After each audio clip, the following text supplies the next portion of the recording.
So you meet someone and you have a reaction to them because there's a mixture of what they've got going on vibrationally and what you've got going on vibrationally. So you have an experience. You might even say you're having an opinion of this exchange that you're having. In the same moment, your inner being is having an opinion. But your inner being's opinion is based upon a whole range of criteria that yours might not be, like the bigness of your life, the bigness of who you are, and all of the components of things that matter to you. Not just prosperity and not just personal well-being, but upliftment and on and on and on and on and on and on and on. So your inner being has an opinion about what's going on. So in a very rudimentary way, let's say, for example, this person is not tuned in, and the reason that you're rendezvousing with them is because you're not either. It's always that way. And you have a reaction to their whatever, to their rudeness or to their whatever.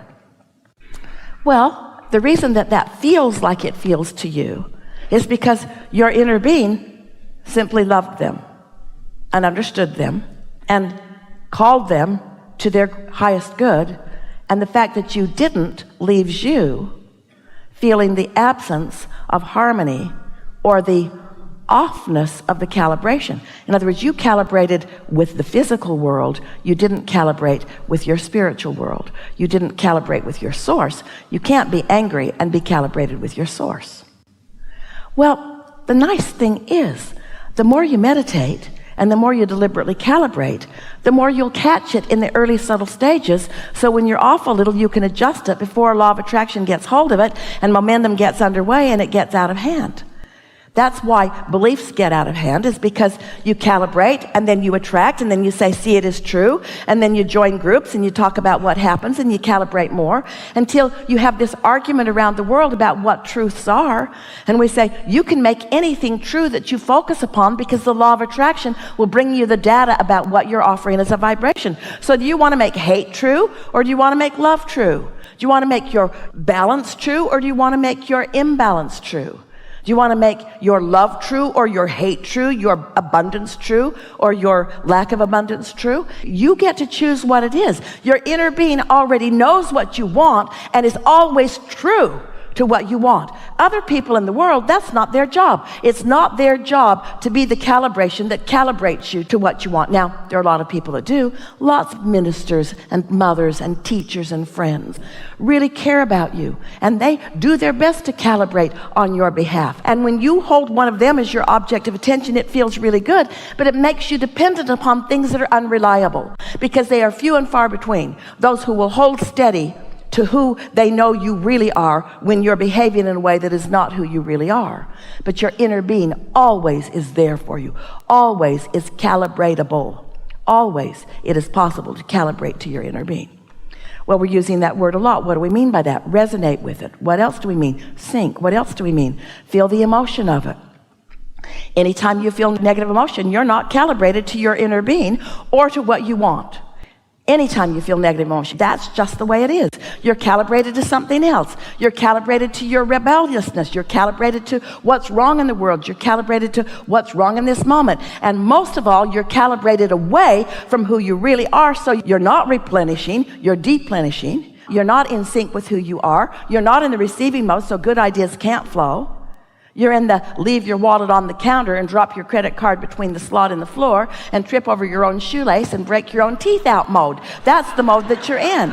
You get to choose. It gets better and better and better and better and better, or worse and worse and worse and worse and worse. And you get to decide where along the way you're going to tune in. You get to decide how far out of balance you're willing to be. Well, a lot of you are willing to get pretty far out of balance because you have found that others feel sorry for you, or that others will support you, or that others will see you as vulnerable. If you get in a bad enough spot, if you dig a big enough hole and crawl out, they'll make a monument for you. There's a lot of rewards from the physical world as you suffer your way into the game that they've been by default playing. Or you can decide, I'm an extension of source energy, and source is aware of me. And source is rooting for me and calling me back into alignment with not just who they are with that which I really am, and with all things that I desire.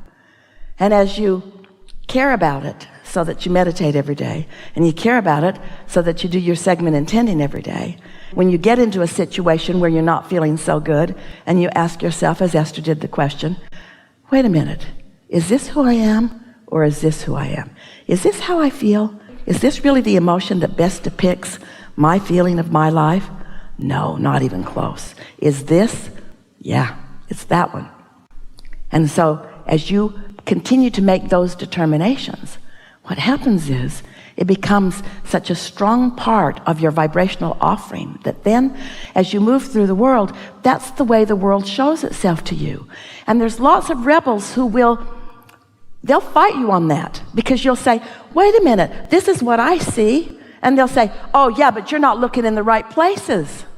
You need to look in these other places to find the things that you want to push against. And that's the dilemma that most humans are experiencing, is that they really believe that their work is to look out into the world and find its problems, and then push those problems into oblivion. There's a war against drugs, and a war against cancer, and a war against terrorism, and a war against, and a war against. And if we can just push hard enough against those, they'll be gone. And that's just not true. The more you push against them, the more prolific they are. And so when you decide that you're going to tune into who you are, and you're tuned in, tapped in, turned on, and you're standing steady in your own shoes and steady in your own mind, and someone behaves in a way, they don't affect you, because it's not about you. It's about them. If you saw someone in the street bleeding, we believe you would help them. But when you see someone in the street flipping you off, you don't feel so helpful. But they need you just the same. They're still asking for the love that they haven't been able to quite calibrate to. So think about this. If there are people in the world, and there are a lot of them, that have been living and observing life and have become rebellious and are pushing against all things unwanted, and they're hurting bad, and you decide you're tired of hurting, and you show yourself that there is another way, and you find relief in meditation, and then you do it often enough that you feel the true momentum of love and appreciation and joy in calibrating to who you are, and then you see someone out there in the world who is hurting, and you love them. You may very well give them, like beaming a satellite dish, a point of attention that they could calibrate to. They can't calibrate to their own inner being, because they're so far from that. But if you love them anyway, and why would you love them anyway? Because you're a lover. You love because you're a lover. You don't love because they're lovable. If that were true, you'd all be really gone a long time ago. Source loves you even when you're not lovable, because Source loves. Because Source is love. Not because you're in the vibration of love. Source doesn't remove the vibration of love just because you're in a bad mood. Source just keeps loving. Know that sooner or later, usually later, you'll wind around into something and you'll taste it a little bit. But when you start doing this on purpose, when you start calibrating because you mean it, and you've shown yourself what that note is that you're calibrating to, and then you're walking around in the world and you're feeling good no matter what else is going on, there will be those who will resist you. What are you smiling about? Pretty much everything. What's wrong with you? Aren't you watching the news? Yeah, but I'm looking at it through the eyes of optimism. I'm looking at it for solutions. And I believe in the resources that are available to us that are coming forward. And I have enormous optimism for where we're all going. And actually, you might be giving them a lot more than they want, but I believe in our eternalness. I believe that we are eternal. And I believe that right here and now is all I have control over. So if I can't be present now and feel good, then I'm in deep doo-doo. If I need anything to shape up before I can have a knee-jerk positive response to it, then I'm going to be more unhappy than I am happy all of the days of my life. And I am not willing to do that. I've shown myself that happiness is a choice. Happiness is a choice. And so is clarity, and so is abundance, and so is love, and so is stability, and so is well-being, and so are great ideas, and so are inventions, and so are empires, and so are relationships. All of it is a choice. It is a choice so easy, so at your fingertips. It is a choice, you see. But you got to start with, am I resentful or am I a lover? You just got to make choices all day long. All day long. Esther put her seat back on the airplane, the half inch that it was willing to go. And she felt it bump the man behind. And she looked right around and she said, did I get you with that? He said, it's okay, you just surprised me. And Esther said, I don't need to recline. He said, no, it's okay. No, I don't need to recline. No, it's okay. They were fighting over who should be the nicest one. That's the kind of rebellion you want to be. No. I don't need to recline. No. Go ahead. Recline. You're not bothered. No. It's okay. I don't need to recline. In other words, wouldn't it be nice if those are the kind of arguments that you're having with one another? No, you go. No, you go. No, you go. No, you go. No, you pay. I mean, I'll pay. No, you pay. No, you pay. No, you pay. That's the way it is. Isn't it? Helpful? Helpful. Can I slip one more in? Yeah. Why do I cry when I'm happy?